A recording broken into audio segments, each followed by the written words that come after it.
리플이 사실 오랫동안 우리나라에서 리플 투자자 제일 많은 걸로 알고 있는데 이제 어느 정도 시장에서 위치를 만든 것 같아요. 확실한 위치를 차지하기 위해서 제일 중요한 것 같습니다.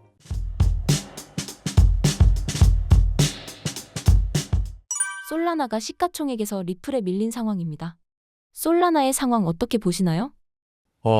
리플이 사실 오랫동안 우리나라에서 리플 투자자 제일 많은 걸로 알고 있는데 리플 투자자들 분께는 아무튼 축하의 말씀을 드리고 오랫동안 고생을 많이 하셨는데 리플이 최근에 제일 많이 올랐어요. 엄청 올라가지고 사실 투자자들은 이제 뭐 기쁜 마음이 많을 텐데 많이 오르면서 솔라나보다 더 이제 시총도 오르고 그렇게 이제 엮었죠. 그래서 근데 이 두 가지는 좀 다르게 보셔야 될 것 같긴 해요. 리플하고 솔라나는 이 코인의 좀 성격이 달라요. 그래서 책에서도 이제 제가 항상 얘기하는 그 카테고리들이 다 있거든요. 그래서 그 카테고리를 이해해야 정확한 투자를 할 수가 있어요. 그래서 예를 들어 리플은 비트코인 계열하고 굉장히 비슷해요.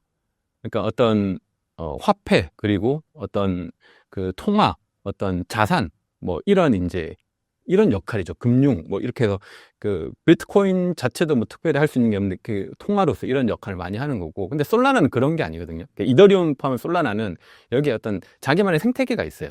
그 어떤 뭐 뎁이라고 하는 여러 가지 어플리케이션들이 많은 거죠. 뭐 디파이란 이런 것들이 많아서 두 가지가 완전히 계열이 다르기 때문에 예를 들어 막 엄청 이제 강남에 한 100억 부자 되는 이제 건물주라면 리플을 선호할 것 같아요. 리플 사놓고 그냥 기다리면 되고 이렇게. 근데 요즘 젊은데 뭐 20대 30대인데 코인으로 졸업하신 분들 있잖아요. 뭐 스포츠카 타고 이런 분들은 솔라나를 선호할 것 같아요.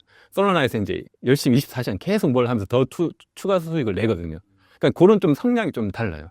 그래서 비트코인도 마찬가지고. 그래서 내가 시간이 많고 여유가 있으면 이제 솔라나에서 막 그렇게 하면서 더 추가적인 수익을 낼 수 있는 거고, 그렇지 않다면 이제 리플 같은 그런 자산을 이제 투자할 수 있는 거죠. 그래서 보니까 그렇게 좀 구분이 되는 것 같더라고요. 그래서 내 어떤 투자 성향과 나이와 자본과 어떤 여유 시간 그리고 얼마나 여기에 그 시간을 넣을 수 있는지 이런 거에 따라서 내가 종목을 선택할 때도 좀 구분을 해야 되는 것 같고, 그러니까 뭐 비트코인 같은 걸 선호하면 비트코인과 뭐 알트코인을 가졌는 리플 같은 것도 이제 괜찮을 수 있겠죠. 근데 이제 내가 이더리움 계열을 선호하는 사람들은 이더는 너무 좀 올드하니까 솔라나를 할까 하면 솔라나는 이제 제가 좀 더 핫하니까, 이더리움보다는 좀 더 빠르고 좀 더 핫하거든요. 트렌드를 솔라나가 다 이끌어가고 있어요. 그래서 작년도 이제 밈코인들이 굉장히 많이 나왔잖아요. 그런 것들 다 솔라나에서 다 탄생했거든요. 그래서 시총 100위권에 보면 솔라나 밈코인들이 거의 다 가지고 있습니다. 그래서 그만큼 이제 솔라나는 굉장히 급진적이면서 시장을 계속 선도하기 위해서 이제 움직이는 그런 특징이 있고, 이더리움은 이제 최초의 이제 그 어떤 탈중앙화 어플리케이션 플랫폼이거든요. 그러니까 좀 어떻게 보면 늙었죠. 약간 할아버지 같은, 할아버지라 그래요. 이더리움 보고. 근데 이제 나이 드신 분은 이더리움 보고 이제 또 굉장히 젊다고 할 텐데, 비탈릭 부테린이 굉장히 젊잖아요. 30대밖에 안 됐으니까. 근데 이쪽 세계에서는 늙었다라고 하거든요. 그만큼 이제 좀 늙었다라는 말은 또 좋은 의미는 굉장히 좀 안정적이다. 굉장히 보안적으로 훌륭하다. 이더리움은 지금까지 체인이 한 번도 멈춘 적이 없어요. 솔라나는 엄청 많이 멈췄거든요. 그러니까 왜냐면 새로운 걸 계속 시도하니까 좀 그런 걸 이제 고쳐가면서 이제 하는 거죠.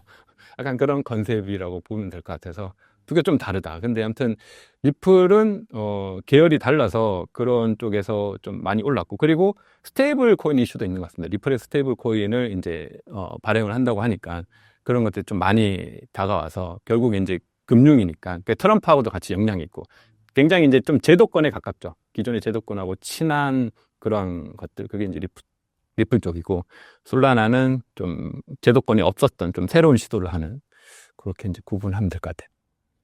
대표님이 추천하시는 솔라나의 투자 전략은 어떤 게 있을까요? 솔라나는 알트코인 투자를 하면 좀 반드시 투자를 하긴 해야 되는 것 같아요. 솔라나가 지금까지 시장의 트렌드를 계속 이끌어가고 있거든요. 그래서 어떤 식으로든지 일부 이제 내가 솔라나에 좀 발을 담궈가지고 솔라나 생태계를 봐야 되는 거죠. 똑같이. 조금 전에 언급했던 솔라나에도 똑같이 디파이 생태계들이 있거든요. 그러니까 디파이 뭐 예금도 있고 예치도 있고 뭐 민코인도 있고 뭐 민코인을 탄생시키는 플랫폼도 있고 이런 것들이 계속 나오는데, 이런 것들이 이더리움에 있는 것들을 거의 그대로 다 가져왔어요. 뼈대는. 근데 거기서 약간 좀 새로운 시도들을 솔라나에서 많이 해요. 이더리움이 없었던. 예를 들어 이제 민코인 공장 같은 걸 만들기도 하고, 거기서 엄청난 민코인을, 그러니까 민코인이라는 것은 원래 예전에 코인을 만들 수 있는 사람들, 프로젝트를 만들 수 있는 사람들이 민코인을 만들어서 판매하고 하는 건데, 솔라나 민코인은 저나 여러분이 누구나 이렇게 클릭 몇 번 하면 만들 수 있거든요.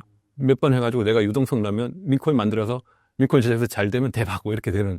그래서 얼마 전에는 그 초등학생이 그 유튜브 찍으면서 자기가 민코인을 하나 만들었는데 누가 인플루언서 그거를 홍보해주면서 거의 뭐 수십억 이상을 초등학생이 번 케이스도 있어요. 몇 시간 만에.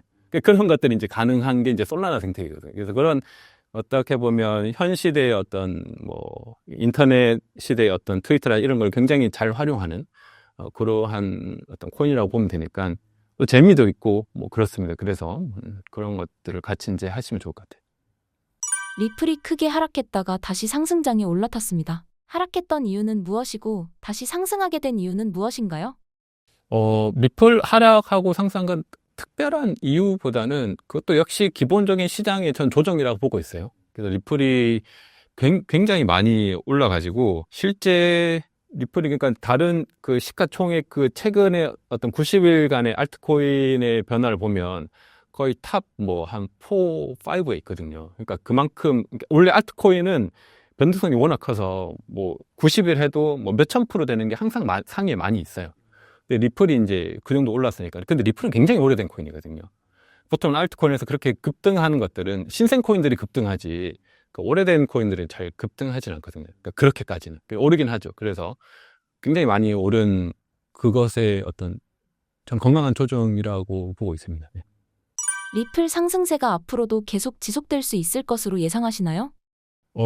리플은 이제 어느 정도 시장에서 위치를 좀 만든 것 같아요. 그래서 리플이 결국에는 지금까지는 여러 가지 이제 문제들이 있긴 하죠. 그러니까 어떤 규제의 어떤 리스크 이런 것들을 계속 지금도 싸우고 있잖아요. 이런 것들이 좀 해결이 돼야 되고 법에서. 그리고 제가 리플이 결국에 장기적으로 이 시장에서 확실한 위치를 차지하기 위해서 스테이블 코인이 제일 중요한 것 같습니다. 그 리플에서 만든 스테이블 코인이 얼마나 시장에서 잘 안착하고 얼마나 그 스테이블 코인 전체 시총에서 그 순위 안에 드는지가 리플 투자자들은 좀 유심히 봐야 될 것 같아요. 그래서 리플이 출시한 스테이블 코인이 예를 들면 현재는 그 테더사에서 만든 USDT가 제일 높고 그 다음에 서클에서 만든 USDC가 2위인데 한 3위 정도까지만 가도 저는 나쁘지 않다고 보고 근데 그거를 만약에 더 넘어버리면 이제 굉장한 건데 그렇게까지는 좀 쉽지 않을 것 같고 그래도 보통 이제 한 3위 정도만 올라도 그걸 유지해도 리플은 계속 장기적으로 비전이 있다 이렇게 좀 보고 있습니다. 리플 투자할 때 주목해야 할 지표를 정리해 주신다면요? 리플 같은 경우는 결국에 리플도 이제 알트코인이에요. 알트코인이기 때문에 변동성이 크고 그 조금 전에도 언급했듯이 리플 투자는 이더리움하고 솔라나 계열하고 좀 달라요. 그래서 좀 큰 손들이 많이 좀 투자를 하고 있고 그래서 그 좀 전통적인 금융권에서 좀 깊이 있는 사람들이 특히 또 많이 투자를 하고 있거든요. 그러다 보니까 그러면 그 기존에 이제 좀 코인들하고 약간의 차이점은 그 규제라든지 지금 법적으로 공방이 있는 이런 문제들이 잘 해결이 돼야 되고 그러니까 제도권하고 얼마나 그 문제들을 잘 해결하는지 그리고 트럼프가 얼마나 리플에 좀 친화적인 정책을 하는지 이런 것들이 굉장히 큰 변수가 될 거예요. 변수가 된다는 것은 굉장히 큰 리스크일 수도 있고 굉장히 호재가 될 수도 있고 그러니까 다른 암호화폐 자산에 비해서 리플은 제도권과 굉장히 좀 깊이 연관이 있다. 그리고 기존 금융권하고도 굉장히 연관이 있고 기존 은행하고 얼마나 잘 협력하는지도 또 굉장히 중요하고 어떻게 보면 리플이라는 게 기존 은행이 하던 것을 자기네들이 하겠다 이거잖아요. 그러니까 기존 금융권의 반발도 있을 거고 그러니까 더 큰 전통 금융과 어떻게 싸우는 게 리플인 거죠. 그래서 그러니까 이 부분에서 얼마나 잘 타개하는지가 이제 중요하니까 그런 점을 좀 계속 봐야 돼요. 뉴스나 이런 것들을 유심히 봐야 되고 다른 암호화폐하고는 좀 성격이 다른 거예요. 다른 암호화폐는 오히려 그런 외부적인 요인이 별로 없긴 하거든요. 없던 데서 새로운 걸 만든 시장이고 리플은 기존에 있던 전통 금융을 블록체인과 암호화폐라는 이 영역으로 가져온 거니까 그런 부분에서 지속적으로 계속 잘 살펴봐야 될 것 같습니다. 현재 알트코인 상황을 정리해 주신다면요? 현재 그 알트코인에서 최근에 뭐 엄청 급등한 것은 뭐 버철 같은 게 있고 하이프 뭐 이런 것들이 거의 한 3,000% 이상 이렇게 올랐어요. 90일 동안에 엄청난 거죠. 그래서 그 3,000% 이상 버츠가 올랐고 하이프도 그렇고 그 중에 이제 리플이 쪽이 순위에 좀 있어요. 그래서 리플이 굉장히 많이 오른 거죠. 뭐 급락한 것들은 또 있어요. 비트코인에 비해서 급락한 것들은 뭐 최근에 작년에 핫했던 티아라든지 세이라든지 뭐 민코인 중에서 솔라나에서 나온 뭐 위프라든지 이제 모자 쓴 그 도구 있거든요. 뭐 그런 거라든지 그런 것들이 좀 많이 떨어졌는데 이것들을 보면 그 최근에 많이 오른 것들은 특징이 이런 게 있어요. 보통 알트코인 시장이 작년까지만 해도 지금도 그런데 이제 주로 알트코인을 만든 프로젝트 팀이 있고 그것을 투자하는 VC들이 있고 그 다음에 이제 마지막으로 투자자들 투자하는데 보통 알트코인을 만든 프로젝트 팀과 VC들이 대부분을 다 가져가요. 그래서 이제 마지막 투자자들은 좀 손해를 많이 보는 그런 구조인데 그런 것들을 좀 타개하고자 하는 게 뭐 최근에 올랐던 뭐 하이프, 리퀴디 같은 거 그런 것들이 이제 VC가 없어요.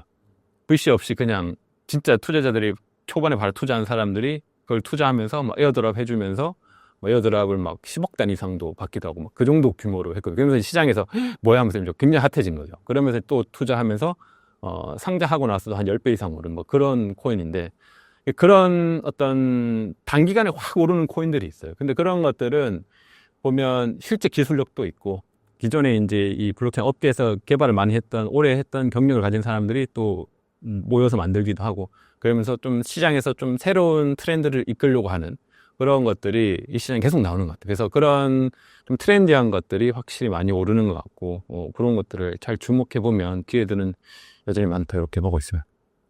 2025년 가장 주목해야 할 알트코인은 어떤 것이라고 생각하시나요?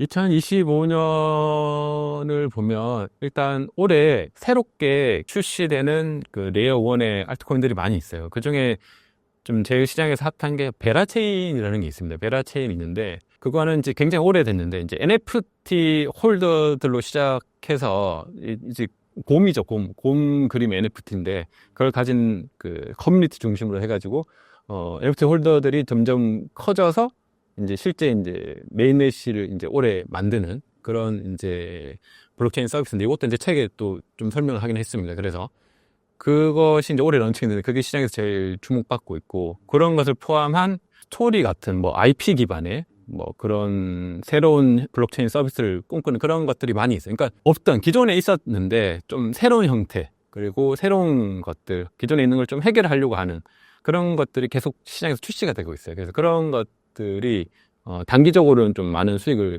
가져다 줍니다. 그래서 올해 그런 것들을 좀 기대해보고 있고 좀 주목해서 보고 있어요. 일론 머스크가 정부유일부 수장으로 내정됐습니다. 가상화폐 시장에서 일론 머스크의 영향력은 어느 정도라고 생각하시나요? 일론 머스크 영향력이 엄청나죠. 사실 그 도지코인도 이렇게까지 끌어올린 게 일론 머스크거든요. 그래서 도지코인이라는 어떤 민코인 생태계를 만든 거죠. 그래서 지금은 민코인 섹터가 아예 있고 민코인이라는 건 이 암호화폐 시장에서 없을 수는 없는 반드시 있어야 되는 그런 코인으로 존재하는데 그거를 만든 사람이 일론 머스크고 그래서 일론 머스크가 또 트윗을 최근에도 몇 개 이렇게 언급을 하면 그런 언급한 걸 가지고 사람들이 민코인 만들어 가지고 그런 것들은 뭐 며칠 사이에 또 몇천 프로씩 오르고 막 그래요. 그래서 영향력이 어마어마하죠. 그래서 암호화폐 투자자라면 그 일론 머스크 트위터를 꼭 팔로우해서 트위터 계정에서 그래서 일론 머스크가 언급하자마자 바로 사도 최소한 10, 20% 먹거든요. 그래서 빠르게 캐치해서 이렇게 딱 하면 거의 제가 볼 때 일론 머스크가 트윗 올리고 나서 떨어진 적은 없는데 시장이 정상적인 상황일 때는 일론 머스크 언급하면 바로 이제 그 사이에 한 20%는 무조건 오더라고요. 그래서 뭐 민코인 같은 거는 뭐 100%, 200%도 가고 도지코인을 더 가기도 하고 그래서 영향력이 어마한데 그 일론 머스크가 지금은 일반적으로 뭐 테슬라 뭐 이렇게 뭐 보고 있고 뭐 로켓 만들고 이렇게 인식하고 있는데 과거에 페이팔 를 창업했잖아요. 그래서 페이팔이 사실 그 금융이고 이런 암호화폐 굉장히 영향이 깊은 그런 쪽이니까 굉장히 똑똑해요. 그래서 그 분야에 대해서 일론 머스크가 굉장히 잘 아는 거죠. 그래서 사람들은 그냥 걔 좋아서 도지 올리는 거 아니야 이렇게 하지만 그렇지 않고 일론 머스크는 도지코인이라는 시스템을 굉장히 잘 알고 있어요. 웬만한 일반 투자자들보다는 더 잘 압니다. 그래서 사실 도지코인도 깊이 들어가면 비트코인을 이렇게 포크해서 비트코인 소스를 그대로 복사해서 또 포크해서 만든 게 도지코인이거든요. 그러니까 어떻게 보면 비트코인과 가장 유사한 형태의 탈중앙화된 암호화폐예요. 그런 형태이기 때문에 다른 암호화폐보다 좀 매력이 있긴 합니다. 그래서 그런 매력을 이제 일론 머스크가 캐치하고 그것을 좋아하는 거죠. 그래서 본인이 많이 가지고 있기도 하고. 그래서 아마 일론 머스크가 뭔가 또 추천한다면 그냥 추천하진 않을 거고 최소한 좀 보고 할 거니까 괜찮다. 그래서 일론 머스크의 영향력을 절대 무시하면 안 된다. 이렇게. 일론 머스크의 속내는 뭐라고 보시나요? 속내를 제가 알면 좋겠지만 그냥 일론 머스크는 그 맛에 사는 것 같아요. 제가 보니까 일론 머스크가 뭐 부족할 게 뭐가 있겠어요. 뭐 세계 최대 기업에 돈도 많고 사실 모든 사람들이 원해 그냥 나는 일론 머스크면 그냥 평생 놓고 말 텐데 뭐 이러잖아요. 그렇지 않고 계속 그렇게 하는 거는 자기가 시장에서 그런 영향력을 끼치는 거를 굉장히 좋아하는 것 같아요. 그래서 그러니까 영향력을 끼쳐야 되니까 이상한 거를 얘기하진 않겠죠. 좋은 걸 소개할 거고 굳이 뭐 일부 사람들은 자기 수익을 위해서 그렇게 한다. 물론 그런 측면도 있을 수는 있는 것 같아요. 어떤 측면에서는. 근데 그 일론 머스크가 뭐 VC 회사도 아니고 투자 회사도 아니고 그 도지코인 이런 것은 그거 한다고 해서 자기 회사가 아니거든요. 그러니까 조금 다른 개념 같아요. 진짜 좋아하고 그래서 언급하는 것들이 많이 있는 것 같고 물론 이제 워낙 여러 가지를 언급하다 보니까 어떤 것들은 속내를 숨기고 자기 이익을 위해서 하는 것도 있고 어떤 것들은 진짜 어떤 자기 명예를 위해서 하는 것도 있고 그런 게 뭐 좀 복합적인 것 같습니다. 그러면 이제 투자자들이 잘 판단을 해야 되지만 중요한 거는 언급하고 나면 항상 오르더라.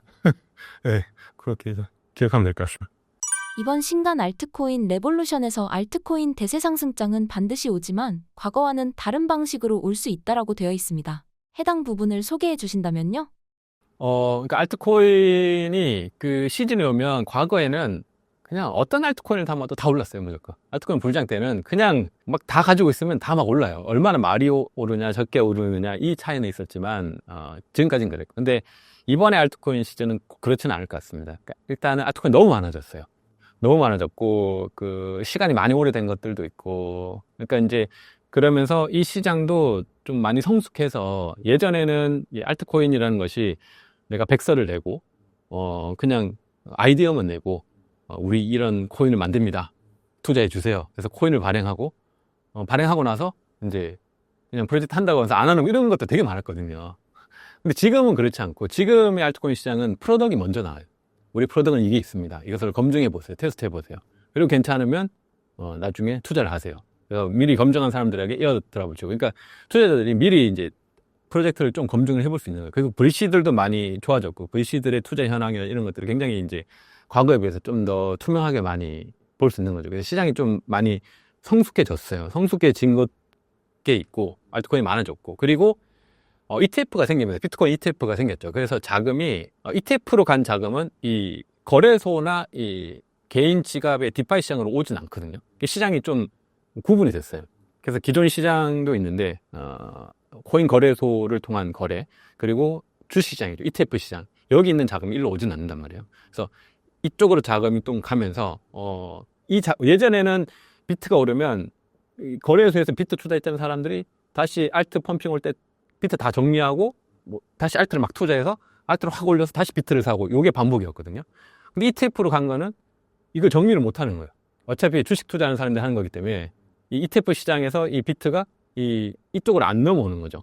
그런 게 있는데, 근데 또 작년까지는 그랬고, 올해는 그래도 좀 다행인 게, ETF도 조금씩 늘어나고 있어요. 그 이더리움 ETF도 생겼고, 이번에 또 비트코인, 이더리움 합쳐서 같이 ETF도 생긴다고 하고, 그러면서 이제 솔라나 아니 다른 뭐 리플 이런 ETF 기대감도 있고, 그렇게 되면 이제 이쪽에 다시 알트코인 시장이 또 형성이 되는 거죠. 그래서 그 시간이 좀 애매하게 좀 걸쳐 있다. 그래서 올해는 과거처럼 이렇게 쉽게 이렇게 펌핑은 안 되지만 그런 어떤 진행 과정 가운데 있고 그런 좀 차이점이 있어요. 그래서 과거에는 그냥 거래소에서 아무거나 담으면 막 올라갔거든요. 그렇진 않을 거고 좀 공부를 하셔야 된다. 네, 이렇게 보고 있습니다.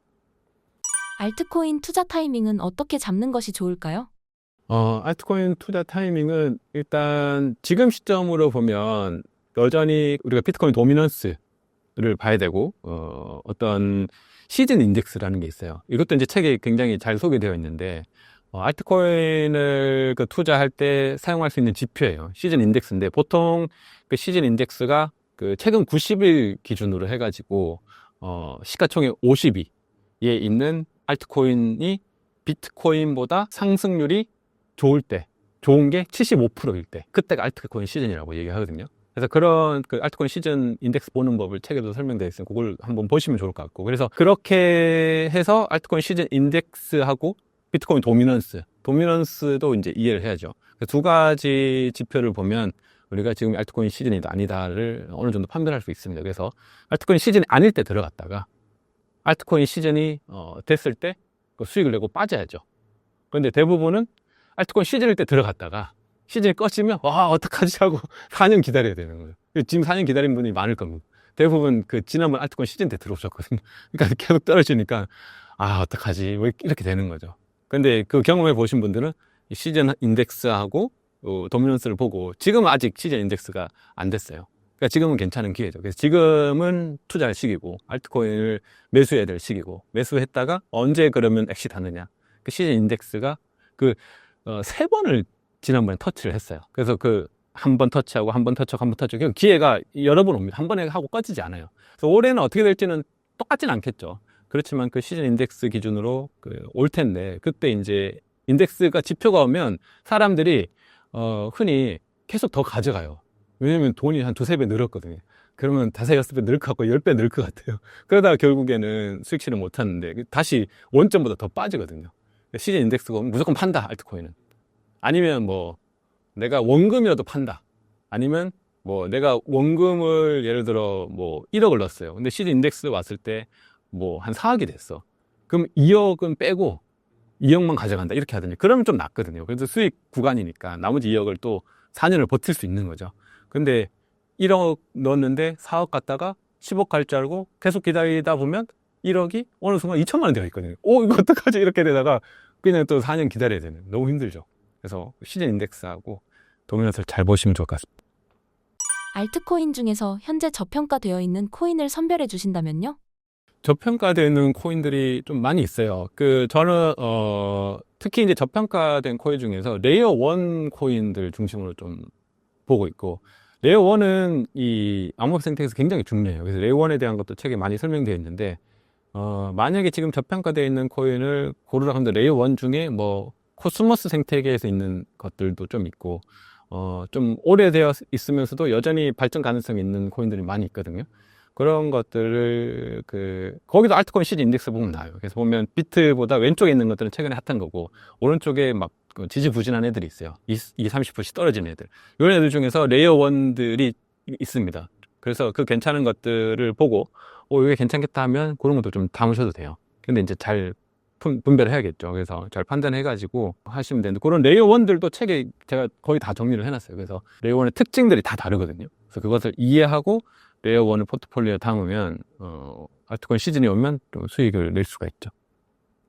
국가 비상사태 시 업비트, 빗썸의 자산은 안전한가요? 굉장히 안타까운 일이 있었죠. 그때 업비트가 막 출근도 못하고 그 사건 때 그러면서 사람들이 막 비트도 엄청 떨어지고 다 엄청 떨어졌어요. 그래서 사람들이 두려워서 많이 뺀 분도 있더라고요. 그래서 너무 안타까운데 불안하죠. 왜냐하면 출금이 안 되니까. 저는 그때 사실 저는 이제 매수하려고 들어갔는데 남들 다 팔 때 사야 되니까 엄청 떨어졌어요. 지금 기회다고 샀는데 매수가 안 되더라고요. 워낙 입금이 안 됐어요. 그래서 밤새 기다리다가 결국엔 포기하고 못 샀는데 근데 악재로 이제 그걸 판 분은 너무 안타까운 거죠. 오히려 못 팔아서 팔아야지 했는데 뭐 팔리질 않으니까 그런 분들은 이제 며칠 지나서 다행이다 이런 분들이 또 있더라고요. 그날 뭐 엄청 희비가 엇갈렸는데 그만큼 국내 거래소가 좀 불안할 수 있다 이걸 하는 거죠. 왜냐하면 거기 업비트나 이런데 공지에 보면 재난이나 국가 비상사태 시 우리는 책임지지 않습니다. 이런 조항이 있어요. 그러니까 국가 비상 상태나 뭔가 전쟁이라든지 뭔가 재난에서 업비트가 가지고 있는 자산이 다 잃어버리거나 이렇게 되면 책임질 의무가 없거든요. 그래서 거기 보면 이제 관리자가 최선을 다했음에도 그런 있던 재난 상황이나 이런 데서는 우리가 책임지지 않는다. 그 문구가 딱 있어요. 그래서 동의하고 이제 업비트를 쓰는 거기 때문에 리스크가 아예 없진 않죠. 그렇지만 사실 기본적으로 제가 볼 때는 그래도 아예 너무 지갑이라는 거 사용이 힘들면 지갑에 두다가 해킹당하는 사례도 있거든요. 그러니까 이제 업비트나 빗썸 같은 데 좀 기본적으로 좀 안전하다고 보고 있고 제일 그나마 안전한 거래소. 그렇지만 내가 자금이 얼마나 있는지에 따라 좀 다를 것 같아요. 예를 들어 내가 한 1억 정도 투자한다면 업비트나 빗썸에 두셔도 뭐 괜찮은데 자금이 한 10억 이상 넘어가면 좀 분산하는 게 좋은 것 같습니다. 그래서 10억 이상 넘어가면 뭐 업비트의 일부, 빗썸의 일부, 그리고 해외 거래소도 있거든요. 해외 거래소는 그 탑티어라고 불리는 뭐 바이비트나 뭐 바이낸스나 OKX 같은 좀 신뢰 있는 거래소, 그렇게 하면 그 자산을 5군데로 나눌 수 있잖아요. 그렇게 하고 뭐 개인 지갑에 또 두시고, 개인 지갑 제일 안전하긴 해요. 개인 지갑에 있으면 어떠한 일이 있어도 안전하긴 한데, 이거는 이제 개인 지갑을 좀 공부를 하셔야 됩니다. 그래서 공부를 해서 처음부터 다 넣지 마시고 내가 일부 좀 넣어보고 이걸 내가 충분히 관리할 수 있겠다, 그런 생각이 들면 그렇게 개인 지갑을 한 게 제일 안전하고, 그 다음에 안전한 건 업비트라든지 비싼 좀 안전하고, 해외 거래소는 탑티어들 안전한데, 근데 아무튼 100% 안전하진 않다. 그래서 뭐 100억 비트코인을 내가 업비트에 넣는다? 저는 못할 것 같아요. 예. 저라면 개인 지갑에 넣을 것 같고. 그렇지만 이제 뭐 크지 않다. 뭐 한 1억 정도다. 이러면 뭐 괜찮을 것 같고요. 그래서 개인의 상황에 따라서 적절하게 하시면서 관리하시면 될 것 같습니다. 근데 어쨌거나 그 조항에는 그런 게 있어요. 그래서 재난 상황 때 관리자가 내가 책임을 다했음에도 불구하고 대처하지 못한 상황은 우리는 책임지지 않습니다. 그게 분명히 되어 있기 때문에 그걸 일단 알고는 있어야 된다. 이렇게 생각하고 있습니다. 대표님께서 추천하시는 코인 보관 방법을 소개해 주신다면요?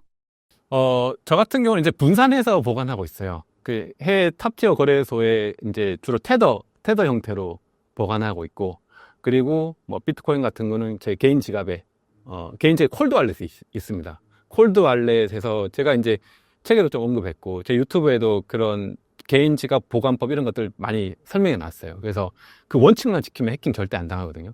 대부분 원칙을 지키지 않기 때문에 해킹 당하는데, 원칙은 다 하나예요. 뭐냐면 그 개인 지갑에는 니모닉이라는 암호키가 있는데, 그거를 그 디지털이 아닌 형태로만 두면 돼요.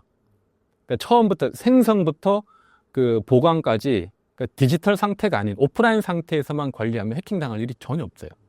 그래서 오프라인 상태로 둬서 저는 이제 개인 집에 작은 금고는 이제 화재 시 그 문제 없는 금고야겠죠. 화재도 많이 나니까 거기 안에 넣어 놓으면 절대 잃어버릴 일 없고 절대 안전합니다. 근데 이제 한 가지는 백업을 좀 두셔야 돼요. 개인 지갑은 내가 관리하니까 가까운 지인이라든지 가족한테 혹시 내가 사고라든지 이런 거 당할 시에 여기에 내 비트코인이 있다, 그걸 알려줘야겠죠. 내가 죽으면 아무도 모르니까. 그래서 그런 이제 백업 정도만 해두시고 그렇게 해서 관리하면 제일 안전하고, 일단 원칙은 그 디지털 상태로 두면 안 된다. 그러면 그 관리를 잘못하면 해킹 당할 수도 있거든요. 그래서 오프라인 상태는 이 보안적으로 해킹할 방법이 없잖아요. 해커가 결국 디지털 상에서 어떻게 해서 하는 건데, 처음부터 오프라인 만들었고 오프라인 생성해서 오프라인에 두면 이거는 이제 우리 집에 도둑이 막 들어와서 열지 않는 이상은 가져갈 수 있는 방법이 원천적으로 없죠. 그래서 그렇게 관리하시면 심플합니다. 네. 이번에 내신 신간 알트코인 레볼루션은 어떤 분들이 읽으면 좋을까요? 일단 알트코인 레볼루션은 그 모든 코인 투자자들은 다 봐야 된다고 봐요. 그래서 비트코인을 투자하시는 분들도 이 알트코인 생태계를 좀 이해를 해야 되거든요. 그래서 비트코인의 자금이 비트코인에만 있지 않고 알트코인으로 지금 많이 넘어오고 있어요. 그래서 내가 비트코인만 하더라도 이 생태계에서 어떻게 움직이는지가 비트코인 가격에 영향을 준단 말이에요. 그래서 비트코인 투자자뿐만 아니라 알트코인을 투자하는 모든 분들에게는 너무 좋고, 특히 이제 알트코인 투자하면서 나도 디파이도 좀 하고 싶다, 이런 분들이 많이 있어요. 그래서 그런 분들에게는 너무 좋은 책일 것 같아요. 그래서 제가 썼지만 시중에 이런 책은 없습니다, 진짜. 이렇게 구체적으로 설명해서 한 책은 없어요. 약간 좀 어려울 수는 있을 것 같아요. 그러면 이제 한두 번 정도 더 보면 되니까. 그래서 모든 개념들을 거의 다 정리해 놨기 때문에 이 책을 보시면 내가 스스로 디파이라든지 이런 것도 다 투자할 수 있을 정도로 다 정리를 해놨거든요. 그래서 그런 것들을 보시면 좋고, 그리고 그 알트코인 레볼루션 마지막에는 제가 주로 소개하는 건데, 뭐 영원으로 1억 만들기 에어드랍 뭐 이런 게 있어요. 그래서 돈이 하나도 없는 분들도 사셔도 됩니다. 사셔가지고 초년생 분들, 뭐 대학생 분들이나 이런 분들을 보면 코인의 에어드랍은 물론 이제 돈을 가지고 투자하는 에어드랍이 있고 영원으로 하는 거 있거든요. 그래서 아까 말했던 프로덕트가 나오면, 서비스가 나오면 그것을 미리 테스트 해본 사람에게 베타 테스트를 한 대가로 에어드랍을 줘요. 그러면 이제 내가 시간과 노력만 투자하면 그렇게 에어드랍만 자금 열심히 해도 진짜 제가 보기에 열심히 해서 잘하면 1년에 1억 정도는 가능하거든요. 열심히 해야겠죠. 그러니까 근데 다들 그렇게 하지 못하니까 그건 너무 좀 무리한 수치일 수는 있고, 모든 사람에게. 그러니까 일반적인 사람이라면 1년에 그 하루에 1시간씩만 해도 뭐 100만 원 이상 가져간다. 그래서 그것만 해도 책값에 한 10배는 버신다. 그래서 그거 잘 읽어보시고 하시고, 그걸 하면 또 전체 생태계도 이해를 할 수가 있어요. 그래서 이제 자기 여건이나 상황이 다르니까, 코인 투자 안 하시는 분들도 사실은 좋습니다. 그래서 재테크 하실 분들 사셔서, 마지막 에어드랍 부분만 좀 보셔서 하셔도 재테크죠.